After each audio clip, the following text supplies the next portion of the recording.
கிருபையும் பரிசுத்தமும் உடைய ஆண்டவரே, ஆசீர்வதிக்கப்பட்ட இந்த நல்ல நாளுக்காக நன்றி செலுத்துகிறேன்ப்பா. இப்பொழுதும் உடைய வார்த்தையை தியானிக்க எங்களுக்கு கொடுத்த தயவுக்காக, சந்தர்ப்பத்திற்காக, தருணத்திற்காக நன்றி இயேசுப்பா. உடைய மகிமை எங்களுக்குள்ளே பிரவேசிக்கட்டும் ஆண்டவரே. எங்களுடைய செவிகள் திறக்கப்படட்டும் ஆண்டவரே. எப்பத்தா என்று சொல்லி எங்களுடைய செவிகளை திறந்தருளும் ஆண்டவரே. பேசுகிற உமது அடியனுடைய நாவுகளை, வாயை திறந்தருளும் ஆண்டவரே. என் சுயமாய் உமது அடியன் ஒன்றும் பேசாதபடிக்கு, எனக்கு வேண்டியவைகளை பேசிக்கொள்ளாதபடிக்கு கர்த்தர் ஆண்டவரை கொடுத்த சத்தியத்தை உள்ளதை உள்ளதென்றும் இல்லதை இல்லதென்றும் பேச உதவி செய்தருளும். வசனத்தை விதைக்கிறவனாலும் அல்ல, அதற்கு நீர் பாய்ச்சுகிறவனாலும் அல்ல, விளையச் செய்கிற தேவனாலயாம் என்று வாசிக்கிறது போல பலனை கர்த்தரே பெருகச் செய்து ஆசீர்வதிங்கப்பா. இது உமது அடியனுக்கு நீர் கொடுத்த சத்தியம். இதில் ஒன்றையாகிலும் கூட்டவோ குறைக்கவோ உமது அடியனுக்கு உரிமை இல்லை. கர்த்தர் தாமே உமது அடியனை மறைத்து வெளிப்படும். நான் சிறுகவும் நீர் பெருகவும் வேண்டும் ஆண்டவரே.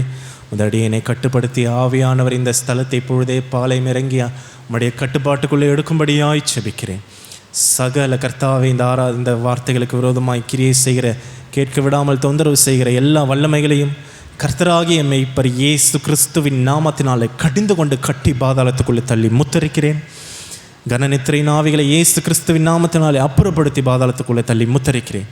கர்த்தாவே, இவைகளை செவி கொடுத்து கேட்டு எங்களுடைய ஜீவியத்தில் அனுபவமாய் மாற்றிக்கொள்ள உதவி செய்தருளும். இப்பொழுதும் அப்பா, சகல துதியும் கனமும் மகிமையும் யாவையும் என் தகப்பனே அப்பா ஒருவருக்கே செலுத்துகிறேன்.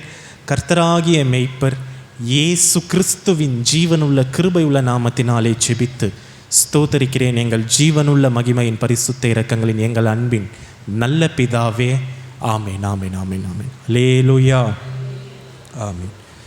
கர்த்தருடைய பரிசுத்த நாமத்துக்கு மகிமை உண்டாவதாக.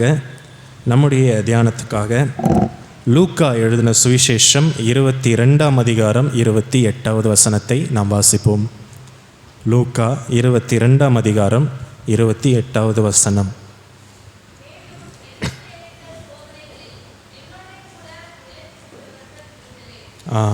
மேலும் எனக்கு நேரிட்ட சோதனைகளில் என்னோட கூட நிலைத்திருந்தவர்கள் நீங்களே என்று ஆண்டவர் ஒரு சிலரை குறிப்பிடுகிறார். அப்படி ஆண்டவர் குறிப்பிட்ட அந்த நபர்கள் யாருன்னு சொன்னால், ஆண்டவராகிய இயேசு கிறிஸ்துவினுடைய 12 சீஷர்கள். அவங்கள பார்த்து தான் சொல்கிறாரு, மேலும் எனக்கு நேரிட்ட சோதனைகளில் என்னோடு கூட நிலைத்து இருந்தவர்கள் நீங்களே. நீங்கள் மட்டும்தான். எனக்கு நேரிட்ட சோதனைகளில் என் கூட நீங்கள் சஸ்டெயின் ஆகி என் கூட நின்னவர்கள் நீங்கள் மட்டும்தான் அப்படின்னு ஆண்டவர் சொல்கிறார். அடுத்த வசனங்கள் 29, 30 நம்ம வாசிக்கும் பொழுது, இப்படி சோதனையில் அவர் கூட ஸ்டாண்ட் பண்ணி நின்ன இந்த சீஷர்களுக்கு அவர் கொடுக்கக்கூடிய பிரதிபலன் என்ன, அதை வாசிப்போம். 29, 30.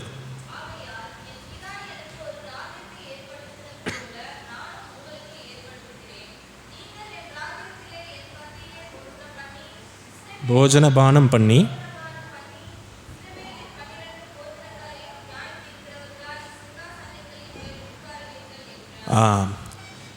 சோதனைகளில் என் கூட நின்னவர்கள் நீங்கள் மட்டும்தான். அதனால் என் பிதா எனக்கு எப்படி ஒரு ராஜ்யத்தை ஏற்படுத்தி என்ன வச்சிருக்கிறாரோ அதுபோல் நான் ஒரு ராஜ்யத்தை உங்களுக்காக ஏற்படுத்தி உங்களை அதில் வைப்பேன். என்னுடைய பந்தியில் என் கூட போஜனபானம் பண்ணுவீர்கள். இஸ்ரவேலினுடைய 12 கோத்திரங்களையும் நியாயம் விசாரிக்கிற 12 சிங்காசனத்தின் மேலே நான் உங்களை உட்கார பண்ணுவேன் என்று ஆண்டவர் அவர்களுக்கு சொல்கிறார். இந்த மேன்மை, இந்த மகத்துவம் இவங்களுக்கு கிடைச்சதுக்கு காரணம் என்ன? அந்த சோதனையில் அவர்கள் இயேசு கிறிஸ்துவோடு நிலை நின்றது தான் அதுக்கான காரணம். ஒரு மனுஷனுடைய வாழ்க்கையில் அவன் ஆசீர்வாதமாக இருக்கும்போது, அவன் சகல செல்வ செழிப்போடும் இருக்கும்போது, அவன் ஒரு நல்ல நிலவரத்தில் இருக்கும்போது அவன் கூட எல்லாருமே இருப்பாங்க. ஒருத்தன் நல்லா வசதியாக இருக்கிறான், அவனுக்கு எல்லாம் இருக்குது, அவனுக்கு வீடு இருக்குது, வாசல் இருக்குது, வண்டி இருக்குது, வாகனம் இருக்குது, நல்ல வேலை இருக்குது, சமுதாயத்தில் நல்ல ஒரு மதிப்பு இருக்குது, அந்தஸ்து இருக்குன்ற போது அவங்க கூட எல்லாருமே இருப்பாங்க. ஆனால் அதே அந்த மனுஷனுடைய வாழ்க்கையில் ஒரு இடரல் வரும்போது, அந்த மனுஷனுடைய வாழ்க்கையில் ஒரு சின்ன தடுமாற்றம் வரும்போது, அவன் வச்சிருந்த அந்த பணம் நஷ்டம் அடையும் போது, அவனுடைய நல்ல சரீர ஆரோக்கியத்தில் அவனுக்கு ஒரு பலவீனம் அவன் ஆரோக்கியமற்றவனாக மாறும்போது எத்தனை பேர் அவங்க கூட சந்தோஷமாக இருந்தாங்களோ அதில் வெறும் ஒரு சிலர் தான் அந்த உபத்திரவத்தில், அந்த கஷ்டத்தில் அவங்க கூட நிற்பாங்க. மிச்சம் எல்லாரும் என்ன செய்வாங்க? இருக்க மாட்டாங்க. சந்தோஷப்படும் போது எல்லாம் கூடி ஒன்றா சந்தோஷப்பட்டிருப்பாங்க. ஆனால் துன்பம் வரும்போது அவனை தனியே விட்டு விட்டு இவர்கள் விலகி இருப்பார்கள். அந்த துன்பத்தில் அவங்க கூட நிற்கிறது வெறும் ஒரு சிலர், அவனை உண்மையாக நேசித்த ஒரு சிலர் மட்டும்தான் அவங்க கூட ஸ்டாண்ட் பண்ணுவாங்க. அப்படி தான் இங்கே ஏசப்பாவுக்கும் நடக்குது. ஏசப்பா இந்த பூமியில் அவருடைய ஊழியத்தை ஆரம்பிக்கும்போது அவர் கூட நிறைய பேர் இருந்தாங்க. நம்ம லூக்கா எழுதின சுவிசேஷம் 10ஆம் அதிகாரம் 1ஆம் வசனத்தை வாசிக்கும்போது அவருக்கு 12 சீஷர்கள் மட்டும் கிடையாது, நிறைய சீஷர்கள் இருந்தார்கள். லூக்கா 10ஆம் அதிகாரம் 1ஆம் வசனம்.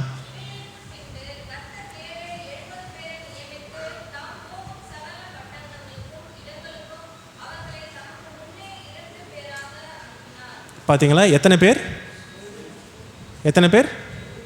70 பேரை ஆண்டவர் அனுப்புகிறார். அப்போ 70 பேரை யாருன்னா ஆண்டவருடைய ஊழியத்தை செய்யும்படி ஆண்டவரோட கூட இருந்தவர்கள். ஆனால் அவர் சொல்கிறாரு, எனக்கு நேரிட்ட சோதனைகளில் என்னோடு நிலைத்திருந்தவர்கள் நீங்களேன்னு சொல்லும்போது அங்கே எத்தனை பேர் இருந்தாங்க? வெறும் 12 பேர் தான் இருந்தாங்க. இத்தனை சீஷர்கள் எங்கே போனாங்க? இத்தனை சீஷர்களும் அன்னைக்கு ஆண்டவரோடு இருந்ததுக்கு காரணம், அன்னைக்கு ஆண்டவர் உபத்திரவத்துக்குள்ளே போகலை. அன்னைக்கு ஆண்டவர் எந்த விதமான ஒரு சிலுவையின் உபதேசத்தையும் அவங்களுக்கு அறிவிக்கலை. அந்த 70 பேரை ஆண்டவர் சூஸ் பண்ணி, நீங்கள் புறப்பட்டு போய் சுவிசேஷத்தை அறிவிங்க, பிசாசுகளை துரத்துகிற அதிகாரத்தை உங்களுக்கு தரேன், வியாதியை சுகப்படுத்துகிற அதிகாரத்தை உங்களுக்கு தரேன்னு அவர்களுக்கு ஆசீர்வதித்து அனுப்பும்போது இந்த 70 பேரும் ரொம்ப சந்தோஷமாக இருந்தாங்க. ஆண்டவருடைய அதிகாரத்தை பெற்றுக்கொண்டு இவங்க போய் ஜெபிச்சா என்ன நடந்துச்சு? அற்புதம் நடந்துச்சு. இவங்க போய் பிசாசை இயேசு கிறிஸ்துவின் நாமத்தில் துரத்தின போது அந்த பிசாசுகள் கீழ்ப்படிந்து ஓடி போச்சு. இவங்க போய் வியாதி உள்ள ஒருத்தர் மீது கைகளை வைத்து ஜெபிக்கும் போது, அவங்களுக்காக ஜெபிக்கும் போது அந்த வியாதி அவங்களுக்கு மாறிச்சு. இதெல்லாம் இவங்க அனுபவித்த பொழுது இவங்க இயேசு கிறிஸ்துவோட கூட இருந்தாங்க.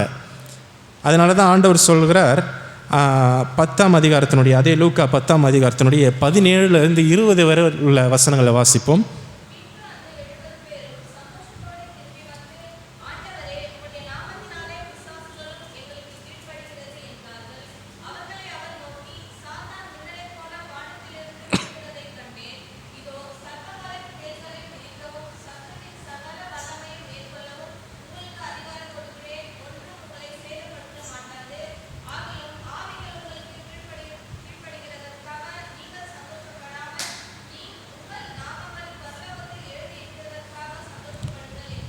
அப்போ ஆண்டவரே சொல்கிறாரு, ஆவிகள் உங்களுக்கு கீழ்ப்படுகிறதுனால சந்தோஷப்படுறீங்க, இது கிடையாது ஒரிஜினல் சந்தோஷம். பரலோகத்தில் உங்கள் பேர் எழுதப்பட்டிருக்குதா, அதுதான் ஒரிஜினல் சந்தோஷம் அப்படின்னு ஆண்டவர் சொல்லித்தரார்.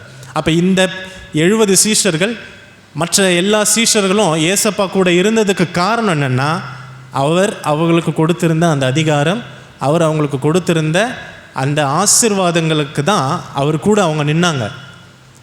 அது மட்டும் இல்லை, மத்தேயு 21ஆம் அதிகாரத்தில் நம்ம வாசிக்கும் பொழுது, இன்றைக்கி குருத்தோலை ஞாயிறு, அப்படி தானே? இன்றைக்கி பாருங்கள், எல்லா சபைகளும் ஓசானா பவனி போயிருப்பாங்க, எல்லாம் செய்திருப்பாங்க. 2000 வருஷத்துக்கு முன்பதாகவும் இது நடந்தது. மத்தேயு 21ஆம் அதிகாரம் 8லிருந்து 10 வரை உள்ள வசனங்களை நம்ம வாசிக்கும் பொழுது அங்கே சொல்லப்பட்டிருக்கு, சொற்பமான ஜனங்கள் என்று சொல்லப்படவில்லை. எப்படி என்ன சொல்லப்பட்டிருக்கு? திரளான ஜனங்கள். இத்தனை திரளான ஜனங்களும் அந்த லூக்கா 22ஆம் அதிகாரம் 28ஆம் வசனத்தில் இருந்தாங்களா? இத்தனை ஜனங்களும் எங்கே போனாங்க? அவர் கூட இல்லை. திரளான ஜனங்கள் வந்தாங்க. திரளான ஜனங்கள் என்ன செய்தார்களாம்? வாசிங்க, தொடர்ந்து வாசிங்க.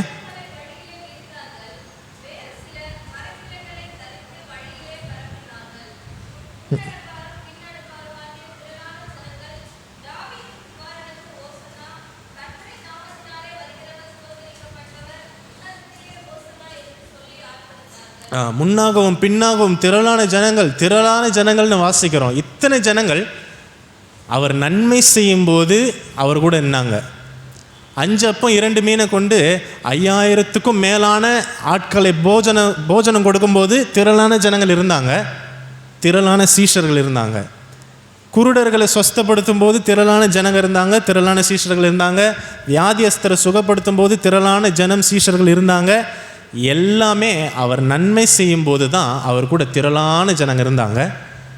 ஆனால் நாட்கள் மாறும்போது இயேசு கிறிஸ்து சொன்னார், இன்னும் கொஞ்ச நாளில் நான் சிலுவைக்கு போக போகிறேன், என்னை சிலுவையில் அடிப்பாங்க, என்னை உபத்திரவங்களுக்கு ஒப்பு கொடுப்பாங்க, மனுஷகுமாரன் ஆகிய நான் சிலுவையிலே மரிக்க வேண்டியதாக இருக்கிறது அப்படின்னு இவர் தன்னுடைய உபத்திரவத்தை இவர்களுக்கு சொல்ல ஆரம்பித்த போது கொஞ்சம் கொஞ்சமாக அவரை விட்டு என்ன செய்தார்கள்னா இவங்க பின்வாங்கி போக ஆரம்பித்தார்கள். அது வரைக்கும் ஏசப்பா ஏசப்பா அவர் கூட ஒரு பெரிய திரளான ஜனக்கூட்டம் அவரை சூழ்ந்து கொண்டிருந்தது.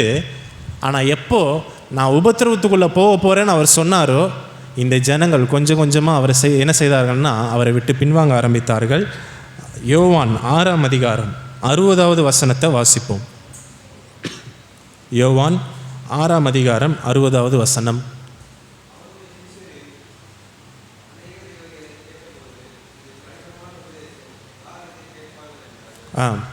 அவருடைய சீஷர்கள் அநேகர் இது என்ன சொன்னாங்களாம், இது கடினமான உபதேசம், யார் இதை கேட்பார்கள்? அதாவது என்ன சொன்னார், என்னுடைய மாம்சத்தை உங்களுக்கு புசிக்க கொடுப்பேன், என்னுடைய ரத்தத்தை உங்களுக்கு பானமாக கொடுப்பேன், அதை நான் செய்யணும்னா நான் எங்கே போகணும்?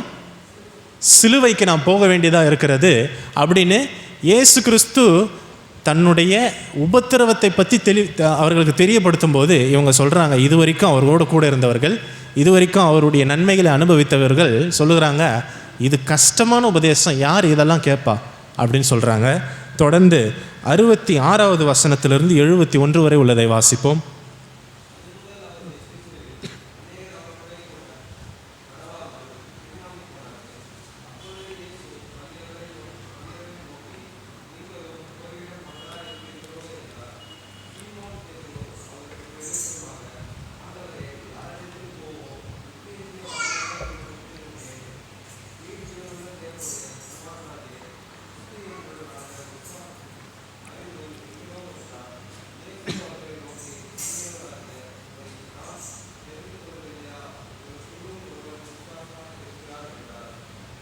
இப்போ இங்கே பார்க்குறோம் 66வது வசனத்தில் சொல்லப்பட்டிருக்கிறது, அது முதல் அவருடைய சீஷர்கள் அநேகர் என்ன செஞ்சாங்க?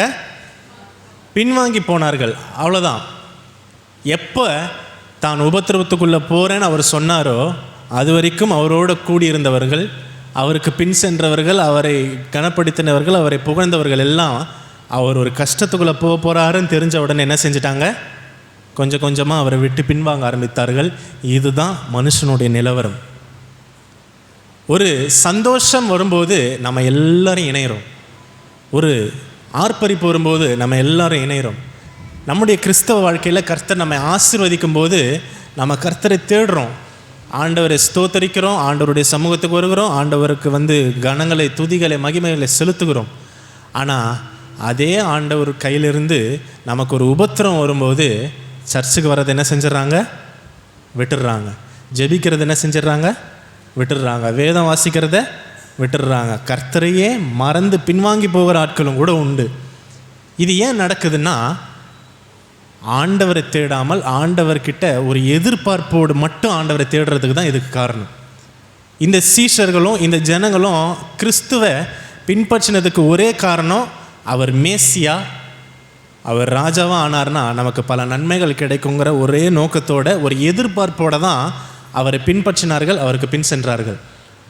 ஆனால் அவர் அதுக்கு ஏற்ற வழியில் போகாமல் சிலுவையின் உபதேசத்தை அவங்களுக்கு பேசும்போது, இல்லை இவரை பின்பற்றணும்னா நமக்கு எந்த நன்மையும் கிடைக்காது, மாறாக நமக்கு என்ன கிடைக்கும்?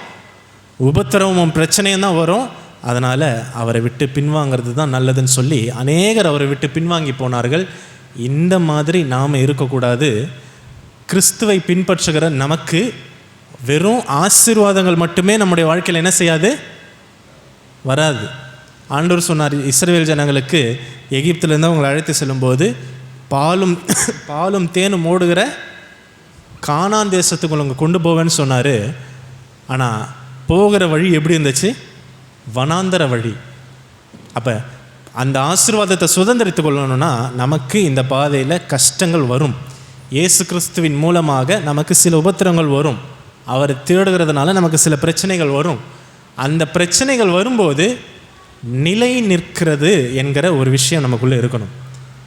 எப்படி 12 சீஷர்கள் எல்லா சோதனையிலையும் இயேசுவை விட்டு பின்வாங்காமல் அவர் கூடவே நின்னாங்களோ, அந்த மாதிரி இன்றைக்கி நம்மளுடைய வாழ்க்கையில் நமக்கு வர பிரச்சனைகள் எல்லாம் வந்தாலும் சரி, இயேசு கிறிஸ்துவை விட்டு நான் பின்வாங்கி போக மாட்டேங்கிற ஒரு நிலையான உறுதிப்பாடு நமக்கு என்ன செய்யணும்?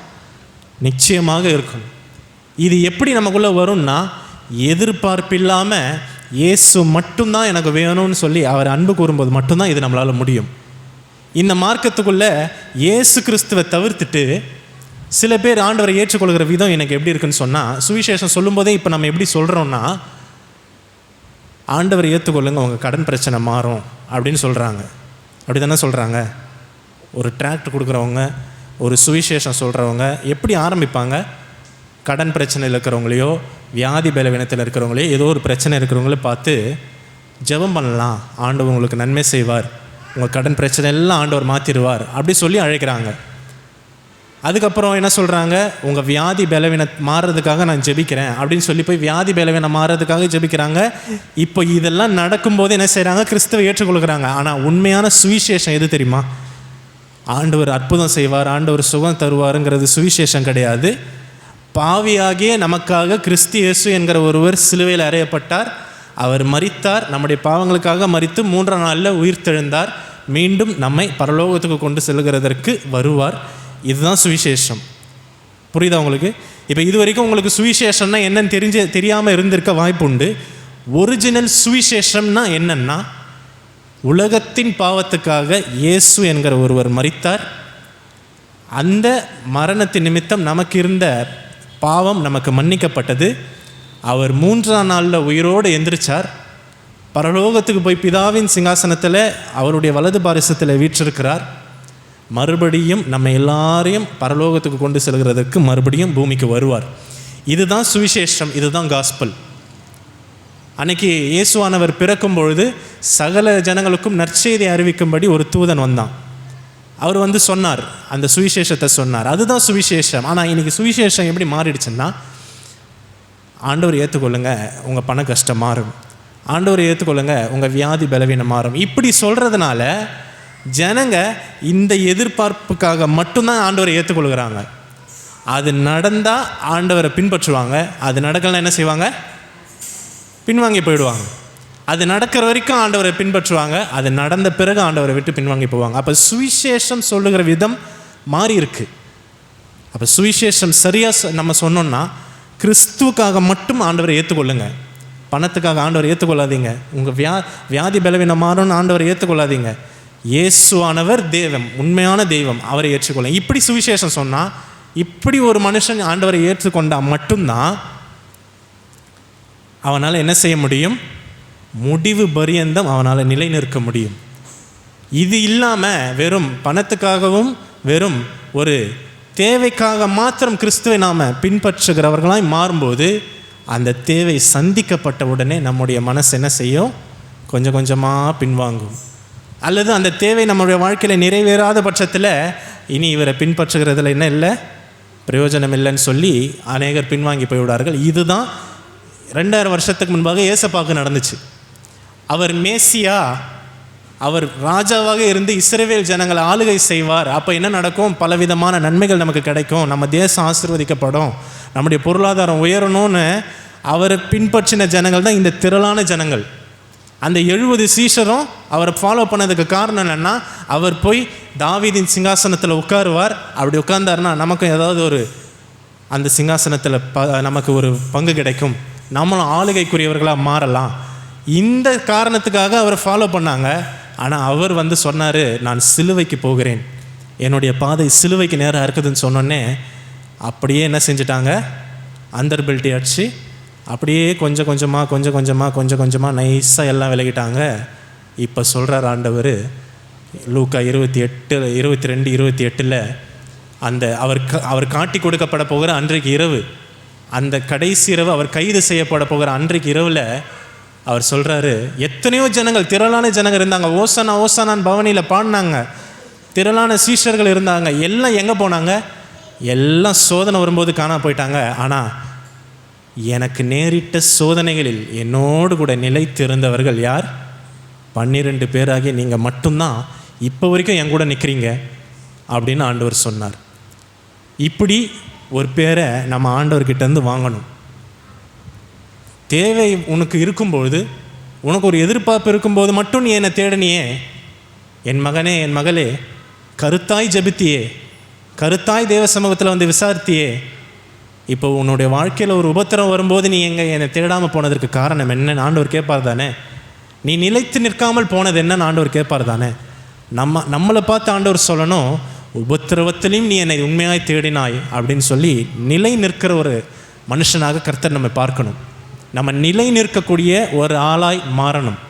நம்ம ரூத் என்கிற புஸ்தகத்தில் 1ஆம் அதிகாரத்தில் நகோமி என்கிற ஒரு தாயை குறித்து வாசிக்கிறோம். ரூத் 1ஆம் அதிகாரத்தினுடைய 1வது வசனத்தை நம்ம வாசிப்போம்.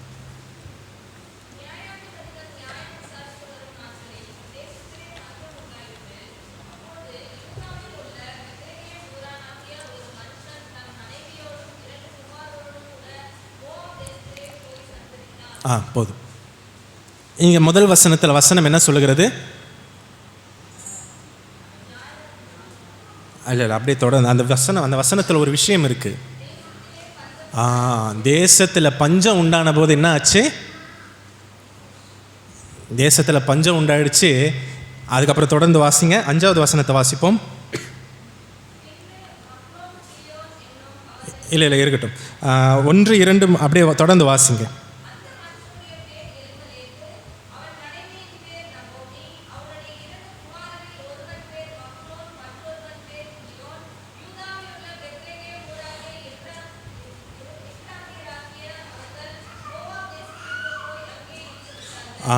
மோவாப் தேசத்துக்கு போய் அங்கே என்ன செய்துட்டாங்க? அங்கே இருந்து விட்டார்கள். 10 வருஷம் அங்கே வாசம் பண்ணினார்கள் என்று தொடர்ந்து கீழே வர வசனத்தில் வாசிக்க முடியும். இதிலிருந்து நாம் புரிஞ்சுக்கிற விஷயம் என்னென்னா, யூதா தேசம் தேவன் தேர்ந்தெடுத்த தன்னுடைய ஜனங்களுக்கான ஒரு தேசம். நம்ம வேதத்தில் தேசம்னு வாசிக்கும்போது, ஒன்று அது ஆவிக்குரிய ரீதத்தில் நம்முடைய குடும்பத்தை காண்பிக்கும், 2வது அது நம்முடைய சபையை காண்பிக்கும். தேசம்னு வந்தால் ஒன்று அது நம்மளுடைய குடும்பம், இல்லைன்னா அது நம்மளுடைய சபை. தேசமே பயப்படாத மகிழ்ந்து கலிகூறுனா எழுத்தின்படி தேசம். ஆனால் நம்ம குடும்பத்தையும் ஆண்டவர் தேசம்னு குறிப்பிடுவார், நம்முடைய சபையும் ஆண்டவர் தேசம்னு குறிப்பிடுவார், நம்ம வேலை செய்கிற இடத்தையும் ஆண்டவர் தேசம்னு குறிப்பிடுவார். அதாவது ஒரு கூட்டமாக இருக்கிற இடத்த ஆண்டவர் தேசம்னு குறிப்பிடுவார். அதுபோல் இந்த யூதா தேசத்தில் ஒரு பஞ்சம் வருது. பஞ்சம் வர வரைக்கும் எலிமெலேக்கு, மக்லோன், அப்புறம் அவங்களுடைய இன்னொரு சகோதரன் நகோமி, எல்லாரும் பஞ்சம் வர வரைக்கும் இந்த யூதா தேசத்தில் சமாதானமாக வாழ்ந்தாங்க, சந்தோஷமாக வாழ்ந்தாங்க. ஆனால் பஞ்சம் வந்த உடனே என்ன செய்தார்கள்? தேசத்தை விட்டு போய்விட்டார்கள். தேசத்தை விட்டு மோவாப் என்கிற ஒரு தேசத்தை தேர்ந்தெடுத்து அங்கே போயிட்டாங்க. ஆனால் இங்கே இன்னும் கர்த்தரை தேடுகிற உண்மையான ஒரு கூட்ட ஜனம் அந்த யூதா தேசத்தில் என்ன செய்தாங்க? இருந்தார்கள். ரூத் 1:6 வாசிப்போம்.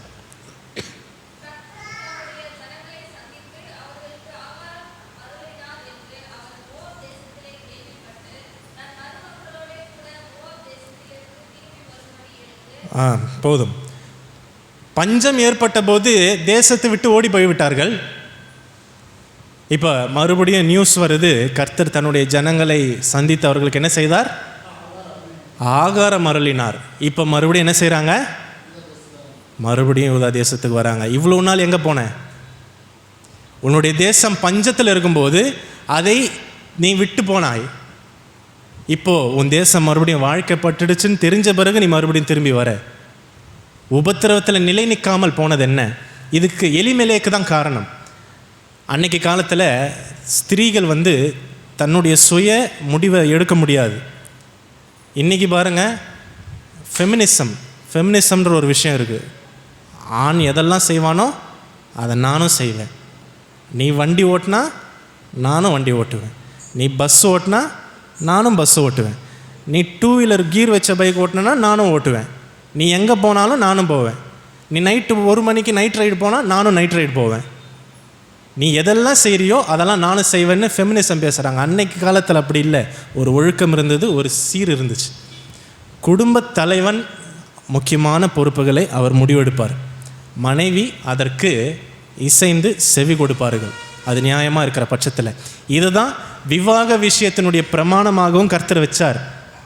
கிறிஸ்து சபையில் அன்பு கூர்ந்தது போல மணவாளன் தன் மணவாட்டின் மீது என்ன செய்யணும்னா அன்பு கூறணும். மணவாட்டி தன்னுடைய மணவாளனுக்கு கீழ்ப்படியணும். இதுதான் விவாக பிரமாணம். திருமணமானவங்க கவனிங்க, கணவன் தன் மனைவியினிடத்தில் அன்பு கூறணும், மனைவி தன் கணவனுக்கு கீழ்ப்படியணும். இந்த மாதிரி ஒரு குடும்பம் ஃபாலோ பண்ணாங்கன்னா அந்த குடும்பம் நல்ல ஒரு குடும்பமாக இருக்கும். இந்த பிரமாணத்தை பின்பற்றுகிற குடும்பம் நிச்சயமாக என்ன செய்யாது, சிதையாது. இந்த பிரமாணத்தை ஃபாலோ பண்ணுற ஒரு குடும்பம் ஆசீர்வாதமாக இருக்கும். அதுபோல் ஃபெமினிசம் பேசுகிறாங்க. இந்த நகோமி என்ன செஞ்சுருக்க முடியாதுன்னா மோவாப் தேசத்துக்கு போகலாங்கிற முடிவை எடுக்க முடியாது. இந்த முடிவை எடுத்த யாருன்னா எலிமெலேக் எடுத்திருப்பார். பஞ்சம் வருது, இனி இந்த யூதா தேசத்தில் இருக்க வேணாம், இந்த தேசத்தை விட்டு போயிடலான்ற முடிவை எடுத்தது எலிமெலேக் எடுத்திருப்பார். அவருடைய மூத்த குமாரன் எடுத்திருப்பார். இவங்க தான் முக்கியமாக அதை எடுத்திருப்பாங்க. இளைய குமாரனும் அந்த முடிவுக்கு உடன்பட்டிருப்பார். நகோமி அதுக்கு நீங்களாக இருந்திருப்பாங்க. அவங்க சொல்கிறத கேட்டு கீழ்ப்படிஞ்சு தான் ஆகணும். இப்போது பாருங்கள், யூதா தேசத்தில் பஞ்சம் வரும்போது யூதா தேசத்தை விட்டு போயாச்சு. ஆனால் திரும்பி வரும்போது யார் இல்லை? எலிமெலேக் இல்லை. பஞ்சம் ஏற்பட்ட போது நிலை நிற்காத ஒரு மனுஷன் அந்த தேசம் மறுபடியும் வாழ்க்கைப்படும் போது அந்த தேசத்துக்கு வருகிறதற்கு அவன் என்ன இல்லை? ஜீவனோடு இல்லை. இதுதான் நடக்கும். இயேசு கிறிஸ்துவோட திரளான ஜனங்க இருந்தாங்க. ஆனால் அவர் சொன்னார், எனக்கு நேரிட்ட சோதனைகளில் என்னோடு நிலைத்தவர்கள் நீங்களேன்னு சொல்லி 12 பேருக்கு மட்டும்தான் பிளெஸ்ஸிங் கொடுத்தார். 70 சீஷர்கள் என்ன செய்யலை? 70 சிங்காசனத்தின் மேலே ஏற்றலை. அருமையானவர்களே, தேசம் என்பது நம்முடைய குடும்பம், தேசம் என்பது நம்முடைய சபை. நம்முடைய குடும்பத்தில் உபத்திரவம் வரும். நம்முடைய தாய் தகப்பன் ஒரு காலத்தில் ஆரோக்கியமாக இருந்திருப்பாங்க, நமக்கு எல்லா வேலையும் செஞ்சுருப்பாங்க. இன்றைக்கி அவங்க சரீரம் அவங்களுடைய பலவீனத்தில் அவங்க ஒடுங்கி போய் ஒரு மூலையில் இருப்பாங்க. நல்லா இருந்தபோது அவங்களோடு பேசி பழகின நீங்கள் அவங்க உபத்திரவப்பட்டு பலவீனப்பட்டு ஒரு ஓரத்தில் இருக்கும்போது அவங்கள அசட்டை பண்ணக்கூடாது. உங்களுடைய கணவர்கள் ஒரு காலத்தில் நல்லா சம்பாதிச்சிருப்பாங்க. சம்பாதிக்கும் போது மனைவிகள் என்ன செய்வாங்க? நல்ல கனம் கொடுப்பாங்க தானே. வீட்டுக்கு எல்லாம் வாங்கி போடும்போது என்னங்கன்னு பேசுவாங்க. எதுவும் செய்யலை, வேலைக்கு போகலன்னா ஏய் இப்படி வரும் வார்த்தை, உண்மைதானே? என்னங்கன்னு கூப்பிட்ட வார்த்தை ஏய் அந்த கூப்பிடு, அந்த கிட்ட சொல்லு, இப்படி மாறிடும். அப்போ ஆசீர்வதிக்கப்படும் போது கனம் கொடுக்க தெரிஞ்சவனுக்கு உன் கணவன் உபத்திரவப்படும் போதும் அவனோடு நிலை நிற்க வேண்டியது தான் பிரமாணம். மனைவி ஒரு காலத்தில் ஆரோக்கியமாக இருந்து எல்லா குடும்பத்தின் வேலையையும் செய்யும்போது குடும்பம் அன்பு கூர்ந்திருக்கும். மனைவி பாதிக்கப்படும் போது குடும்பத்தின் வேலைகள் நிற்கும். கூட சப்போர்ட் பண்ண வேண்டியது யாருடைய பொறுப்பு? கணவனுடைய பொறுப்பு. அதே போல் பிள்ளைகளுடைய ஆசீர்வதிக்கப்பட்ட சூழ்நிலையில் பிள்ளைகள் அன்பு கூறுவாங்க. தன்னுடைய பிள்ளைகள் ஒரு நல்ல வேலைக்கு போய் பணம் கொடுத்தா தாய் தகப்பன் நேசிப்பாங்க. அதே பிள்ளை ஒரு சோர்வுக்குள்ளே ஒரு பலவீனத்துக்குள்ளே போகும்போது அந்த பிள்ளையை மதிக்காமல் போகிற பெற்றோர்கள் உண்டு. அருமையானவர்களே, ஆசீர்வாதங்கள் இருக்கும்போது மட்டும் நம்ம நேசித்தோன்னு சொன்னால் அது பிரயோஜனம் இல்லாத ஒரு அன்பு, ஒரு எதிர்பார்ப்போடு நம்ம அவங்கக்கிட்ட இருக்கிறோம். ஆசீர்வாதங்கள் இல்லாத போதும் அவன் உபத்திரவப்படும் போதும் அவன் கூட நிலை நிற்கணும். அதுதான் குடும்பம், அதுதான் தேசம். நம்ம விவாக பிரமாணம் செய்யும்போது என்ன சொல்லுவாங்க? வாழ்விலும் தாழ்விலும் இன்பத்திலும் துன்பத்திலும் பசியிலும் நாசமோசத்திலும் கூட இருப்பேன்னு சத்தியம் வாங்குறாங்க தானே. இதை வார்த்தையில் சொல்கிறதில்ல, செயலில் காட்டணும். இயேசு கிறிஸ்துவோட வந்த அந்த திரளான ஜனங்க சொல்லியிருப்பாங்க, ஆண்டவர் இவங்க கூட கடைசி பரிந்து நிற்போன்னு சொன்னாங்க. ஆனால் கடைசியில் நின்னது வெறும் 12 பேர். மற்றவர்கள் எல்லாரும் எங்கே போனாங்க தெரியாது, எங்கேயோ அவங்கவுங்க இடத்துக்கு போய்விட்டார்கள். அருமையானவர்களே, நம்ம சபை எடுத்துக்கொள்ளுங்க. ஒரு சபை என்பது தேவனை ஆராதிக்கிற இடம். இந்த இடத்துல வெறும் ஆராதனைகளும் ஆசீர்வாதங்களும் மட்டும் இருக்காது. ஒரு சபைக்கு உபத்திரமும் வரும். திடீர்னு ஆராதனை நடந்துட்டு இருக்கும்போது ஒரு RSS கால உள்ள வருவான். யாரை கேட்டு சபை நடத்துகிற நீங்கள் பார்ப்பீங்க, யூடியூப்பில் பார்ப்பீங்க, பாஸ்டர் தனியாக பயந்து நிற்கிறாங்க. அத்தனை சபையாரும் பின்னாடி நிற்கிறாங்க. எல்லாரும் முன்னாடி வந்து நின்று பாஸ்டர் கிட்ட வருவாங்களா? வரமாட்டாங்க. அப்படியே பேகை எடுத்துக்கின்னு நைஸாக வெளியில் போகிற ஆட்கள் எத்தனை பேர் உண்டு தெரியுமா? அப்படி ஆர்எஸ்எஸ்காரன் உள்ளே வந்தான்னா இப்படி பேக் எடுத்துன்னு வெளியில் போகிற ஆட்கள் உண்டு. பிரச்சனை வரும்போது நீ அந்த உபத்திரவத்தில் நிலை நிற்காமல் விலகி போனால் உனக்கு மகிமையில் இடம் கிடையாது. இந்த இடத்த எடுத்துக்கொள்ளுங்க. இது நமக்கு இப்போ ஒரு பஞ்ச காலம். ஒரு காலத்தில் இந்த சபை, இந்த இந்த இந்த இந்த இடம் ஆசீர்வதிக்கப்பட்ட ஒரு இடம், சம்பத்து நிறைந்த ஒரு இடம், அப்படி தானே? பிள்ளைகளின் சத்தத்துக்கு குறைவே இல்லாத ஒரு இடம். இன்றைக்கி சண்டே கிளாஸில் ஒரு பிள்ளையினுடைய சத்தம் கேட்கல. பஞ்சகாலம், இது பஞ்சகாலம். ஆனால் ஒரு காலத்தில் இங்கே பிள்ளைகளுடைய சத்தத்துக்கு பஞ்சமே கிடையாது. ஃபாதர் ஃபாதர் ஃபாதர் ஃபாதர்னு ஓயாமல் சத்தம் கேட்டுட்ருக்கோம். அடுக்கப்பட்ட தட்டுகள், அங்கே ஒரு திண்ணை இருக்கும், அடுக்கப்பட்ட தட்டுகள் எப்பொழுதும் அங்கே இருக்கும். தண்ணியை ஒரு பக்கம் கழுவிட்டு இருப்பாங்க, தொட்டியில் ஒரு பக்கம் தண்ணி ரொப்பிட்டு இருப்பாங்க, ஒரு பக்கம் சமையல் பண்ணிகிட்டு இருப்பாங்க. இந்த வழி முழுக்க பூச்செடிகள், இந்த பக்கம் சீசா, அந்த பக்கம் சர்க்கஸு. எவ்வளோ ஒரு அழகாக இருந்த ஒரு ஸ்தலம் இந்த ஸ்தலம். ஆனால் இன்றைக்கி பாருங்கள், ஒரு பஞ்ச நிலவரத்துக்குள்ளே போயிருக்கு, அப்படி தானே? ஆனால் நிச்சயமாக வசனம் சொல்லுகிறபடி, இந்த இடத்துல வசனம் சொல்லுகிறபடி, கர்த்தர் தன் ஜனங்களை சந்தித்து அவர்களுக்கு ஆகாரம் அருளினார். எப்படி இருந்துச்சோ இந்த இடம் மறுபடியும் அதே மாதிரி மாறும். ஆனால் இந்த உபத்திரவத்தின் இந்த பஞ்சம் ஏற்பட்டிருக்குல்ல, இப்போ பஞ்சம் இருக்குல்ல, இந்த பஞ்சத்தில் நிலை நிற்கிறவங்க மட்டும்தான் அன்னைக்கு மறுபடியும் ஆளுகையில் வர முடியும். இந்த பஞ்சத்தில் இருக்கும்போது யார் யாரெல்லாம் விலகி ஓடினார்களோ, இந்த பஞ்சத்தில் நிலை நிற்காமல் யார் யாரெல்லாம் உபத்திரவத்தில் விலகி ஓடினார்களோ, இந்த உபத்திரவத்தில், இந்த பஞ்சத்தில், இந்த சிறுமையில் யார் யாரெல்லாம் நம்ம விட்டு போனாங்களோ, இந்த இடம் ஆசீர்வதிக்கப்பட்ட போது அவங்க நினச்சாலும் உள்ளே வர முடியாது. பஞ்சம் ஏற்பட்ட போது எலிமெலேக்கு தேசத்தை விட்டு விலகி ஓடினான். ஆனால் பஞ்சம் போன பிறகு திரும்பி வர்றதுக்கு யார் இல்லை? எலிமெலேக்கு ஜீவனோடு இல்லை, அவருடைய 2 குமாரர்களும் ஜீவனோடு இல்லை. அருமையானவர்களே, பஞ்சம் உபத்திரவம் ஏற்படும் போது நமக்கு கொடுக்கப்பட்ட இடத்துல நாம் நிலைச்சு நின்று தான் ஆகணும். நம்ம கணவன் கஷ்டப்படும் போது கூட நின்று தான் ஆகணும். உங்கள் தாய் தகப்பன் கஷ்டப்படும் போது நீங்கள் கூட நின்று தான் ஆகணும். உங்கள் பிள்ளைகள் கஷ்டப்படும் போது நீங்கள் கூட நின்று தான் ஆகணும். உங்கள் சபை கஷ்டப்படும் போது நீங்கள் கூட நின்று தான் ஆகணும். நீங்கள் கஷ்டப்படும் போது உங்கள் சபை உங்கள் கூட நின்று தான் ஆகணும். நிலை நிற்கிற ஒரு சுபாவம் நமக்கு தேவை. பிரச்சனை வரும்போது புறமுதுகை காட்டினோம்னு சொன்னால் நம்ம மறுபடியும் அந்த நபர் மறுபடியும் வாழ்க்கையில் ஆசீர்வதிக்கப்படுவான். அவனுக்கு உள்ள எல்லா ஐஸ்வர்யம் இருந்தபோது நம்ம அவன் கூட அண்டி கொண்டு இருந்தோம்.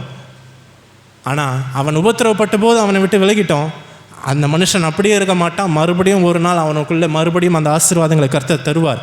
அப்போ திரும்பி நீ போய் அட்டாச் ஆகிக்கலாம் நினச்சாலும் முடியாது. ஏசப்பாவை சிந்திச்சு பாருங்கள்.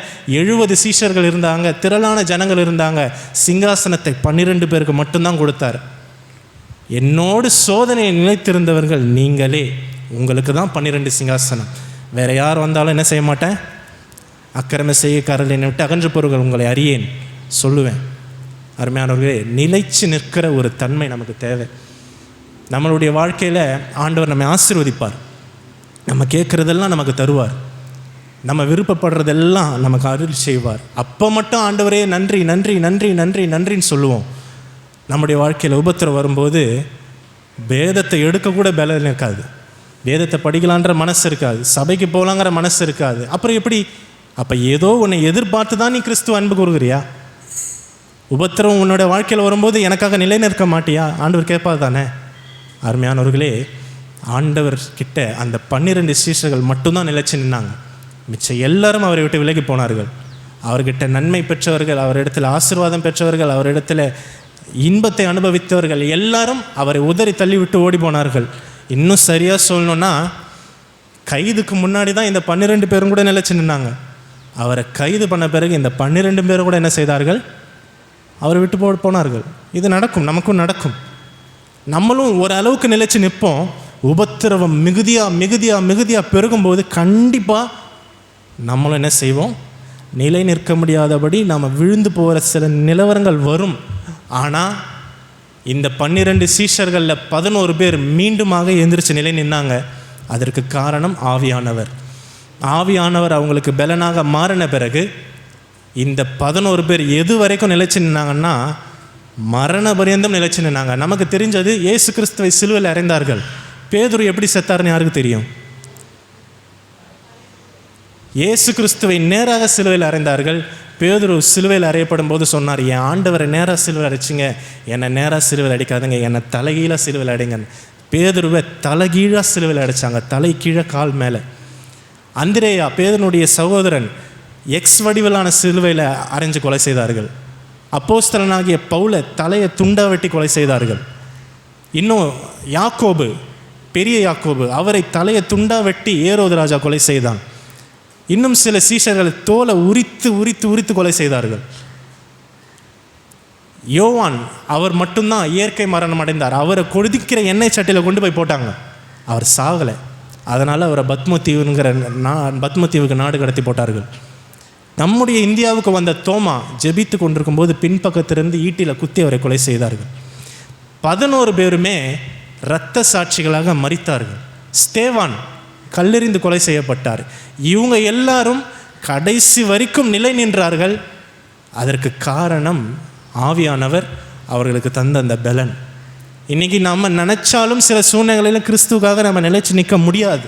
நம்ம நினச்சாலும் நம்ம குடும்பத்தோடு நிலைச்சு நிற்க முடியாது. நம்ம நினச்சாலும் நம்ம சபையோடு நம்ம நினச்சி நிற்க முடியாது. ஆனால் நம்ம நிலை நிற்க வேண்டுமானால் நமக்கு ஆவியானவருடைய பலன் தேவைப்படும். இந்த ஆவியானவர் அவங்களுக்குள்ளே வந்த பிறகு மரணத்தை கண்டு அவர்கள் என்ன செய்யலை, பயப்படலை. பேதுரு சொன்னார், ஆண்டவரே மோடு சிறைப்படுகிறதற்கும் மோடு மறிக்கிறதற்கும் நான் ஆயத்தமாக இருக்கிறேன், கடைசி வரைக்கும் உங்கள் கூட இருப்பேன்னாரு. ஆண்டவர் சொன்னார், இல்லை, சேவல் கூறுவதற்கு முன்னாக 3 முறை என்னை நீ மறுதளிப்பேன்னு சொன்னார். ஆவியானவர் அப்போ பேதுருக்குள்ளே இறங்கலை. அதே மாதிரி 3 தடவை மறுதளித்தார். ஆவியானவர் பேதுருக்குள்ளே இறங்கின பிறகு நேராக சிலுவையில் அடிக்காத, தலைகீழ அடி, மரணத்தை கண்டு நான் பயப்பட மாட்டேன்னு சொன்னார். அருமையானவர்களே, ஜீவன் போகிற வரைக்கும் அந்த 11 பேர் நிலை நின்றார்கள். அவங்க நிலை நின்றதுனால தான் இன்னைக்கு சபை. அவங்க நிலை நிற்கலைன்னா இயேசு கிறிஸ்துவனுடைய அந்த ஊழியம் அங்கே நிறைவடைஞ்சிருக்கும். என்னோடு கூட என்னுடைய சோதனைகளில் என்னோட நிலை நின்றவர்கள் நீங்கள் மட்டும்தான். உங்கள் 12 பேருக்கு நான் பரலோகத்தில் ஒரு சிங்காசனம் வச்சிருக்கிறேன்னு ஆண்டவர் சொன்னார். இன்றைக்கி அருமையானவர்களே, ஆண்டவர் ஆசீர்வாதத்தில் தேடின நம்மளுடைய குறைவுகள் மத்தியிலேயும் கர்த்தரை நிலை நின்று தேடுவோமானால் நமக்கு ஒரு நித்திய மகிமை பரலோகத்தில் இருக்குது. அந்த பரலோகத்தை சுதந்திரித்து கொள்ளணும்னா இன்னைக்கு சந்தோஷத்தில் மட்டுமல்ல, உபத்திரவத்திலையும் கிறிஸ்துவுக்காக நிற்போம். நின்று தான் ஆகணும். நின்னாதான் மகிமை. அவரோட கூட பாடுகளை சகித்தால் அவரோட கூட ஆளுகையும் செய்வோம் என்று வசனம் சொல்லுகிறது. இப்படி நாம் பலப்படணும்னா ஆண்டவர் தம்முடைய வசனங்களை, தம்முடைய ஆவியை தந்து தான் நம்மளை பலப்படுத்துவார். 1 பேதுரு 5ஆம் அதிகாரம் 10ஆம் வசனத்தை நம்ம வாசிக்கும்போது, 1 பேதுரு 5:10,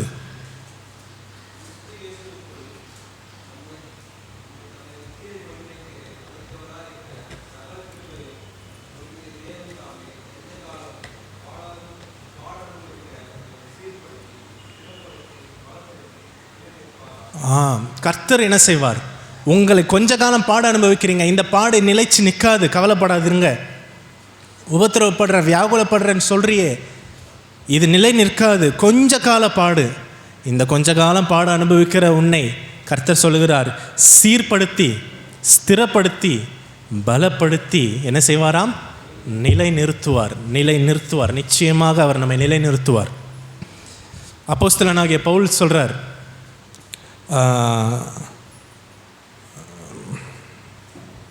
ரோமர் 35 வாசம் 8:35 நம்ம வாசித்தோம். அப்போஸ்தலனாகிய பவுல் அறிக்கையாக சொல்கிறார். ரோமர் 8ஆம் அதிகாரம் 35 39 வரை உள்ள வசனங்களை வாசிப்போம்.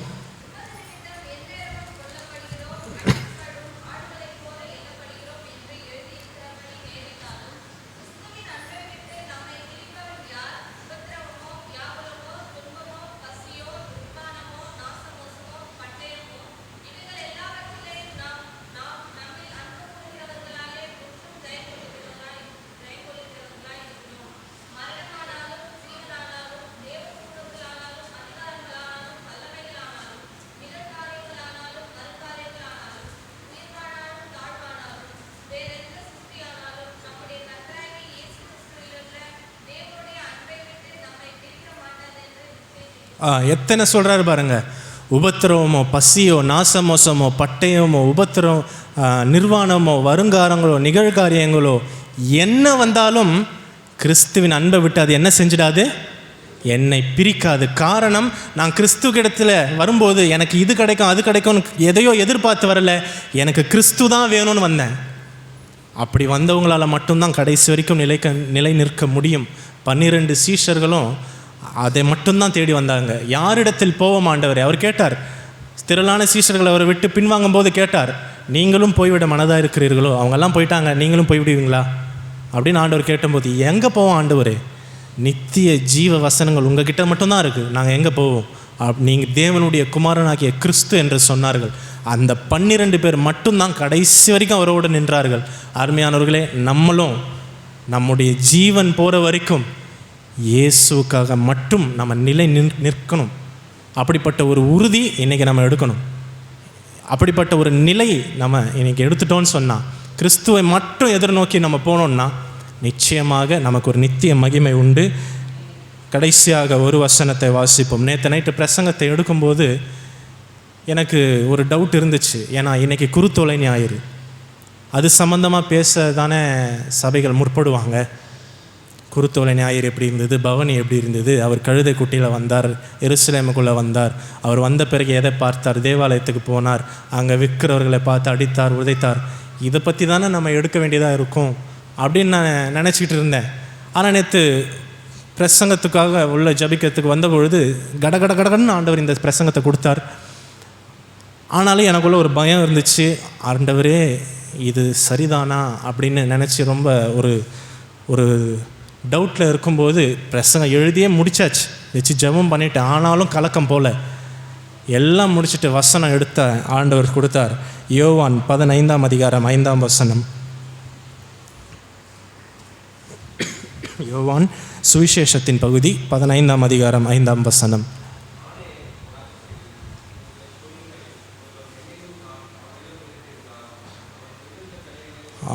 நிலைத்திருந்தால் ஆண்டவர் சொல்கிறார், என்னோடு கூட நிலை நிற்கவர்கள் நீங்களே. ஒருவன் என்னில் நிலைத்திருந்தால் அவன் மிகுந்த கனிகளை கொடுப்பான். அருமையானவர்களே, இன்றைக்கி உபத்திரம் வரும்பொழுது, வெயில் ஏறும்பொழுது ஒரு திராட்சை பழம் அந்த செடியை விட்டு, அந்த கொடியை விட்டு விலகினதுனால் காய்ந்து போகும். ஆனால் அதே திராட்சை பழம் அந்த செடியானது அந்த கொடியோடு இணைக்கப்பட்டிருக்குமானால், வேரோடு இணைக்கப்பட்டிருக்குமானால், அந்த வெயில் அதை காய்ந்து போக பண்ணாது, மாறாக அது கனிகளை கொடுக்கும், மிகுந்த கனிகளை கொடுக்கும். நாம் நம்மளுடைய உபத்திரவத்திலேயும் கிறிஸ்துவோடு நிலை நிற்போம்னு சொன்னால் கனி கொடுக்குற ஒரு வாழ்க்கையாக நம்முடைய வாழ்க்கையை கர்த்தர் மாற்றுவார். இந்த கனிகள் நிச்சயமாக பரலோகத்துக்கு போய் சேரும். நம்ம கண்களை மூடுவோம். பசியோ, நாசமோசமோ, நிர்வாணமோ, பட்டயமோ, தேவ தூதர்களானாலும், நிகழ்காரியங்களானாலும், வருங்காரியங்களானாலும், மரணமானாலும், உபத்திரவமானாலும், வியாகுலமானாலும், இவைகள் எல்லாவற்றிலிருந்தும் கிறிஸ்துவின் அன்பை விட்டு என்னை பிரிப்பவர் யார் என்று கேட்போம்.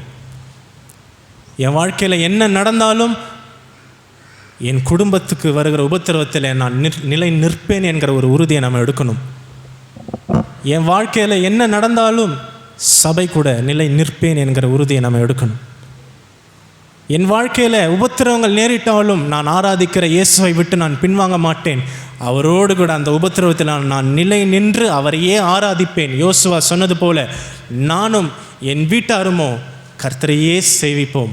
இந்த நிலையான ஒரு உறுதி நமக்குள்ளே இருக்குமானால் நம்மை கர்த்தர் ஆசீர்வதிக்கிறதுல மிகுதியான பலனை, மேன்மையான பலனை நாம் பெற்றுக்கொள்வோம். அன்னைக்கு உபத்திரவத்தில் ஓடினவர்கள் திரும்பி வந்தால் அவங்களுக்கு ஒன்றும் இல்லை. சோதனையிலே அவரோடு நிலைத்திருந்தவர்களுக்கு மட்டும்தான் அந்த பலன். அருமையானவர்களே, நிச்சயமாக இங்கே இருக்கிற எல்லாரும் நாம் நிலை நின்றவர்கள். இன்ன வரைக்கும் கிறிஸ்துவை சேவிக்கிறோமே. நம்முடைய வாழ்க்கையில் பலவிதமான போராட்டங்கள் வந்தபொழுதும், நம்முடைய குடும்பத்தார்கள் ரட்சிக்கப்படாத போதும், நமக்கு பலவிதமான பிரச்சனைகள் இருந்தும் சபைக்கு வருகிறதை நிறுத்தலை, ஆண்டவர் ஆராதிக்கிறதை நிறுத்தலை, கிறிஸ்துவை தேடுகிறதை நிறுத்தலை, நிலை நிற்கிறோம். கர்த்தர் நிச்சயமாக இதை கணக்கில் கொள்வார். கர்த்தர் நிச்சயமாக இதற்கு ஒரு பலனை தருவார். ஆமென். கொஞ்ச காலம் கண்ட பாடுகள் எல்லாமே பனி போல குறுகி போகும், முந்தன் முன்னே சீர்படுத்துவார், ஸ்திரப்படுத்துவார், பலப்படுத்தி நிலை நிறுத்துவார். உன்னை சீர்படுத்துவார், ஸ்திரப்படுத்துவார், பலப்படுத்தி நிலை நிறுத்துவார். உன்னை பலப்படுத்தி நிலை நிறுத்துவார். அல்லேலூயா, அல்லேலூயா, ஆமென். கர்த்தர் நம்மை நிலைநிறுத்தியிருக்கிறபடினால ஸ்தோத்திரம் பண்ணுவோம். ஸ்தோத்திரம், ஸ்தோத்திரம், ஸ்தோத்திரம். அல்லேலூயா. காணிக்கை பாடல் பாடப்படும் பொழுது நீங்கள் கர்த்தருக்கென்று உங்கள் காணிக்கையை எடுக்கலாம்.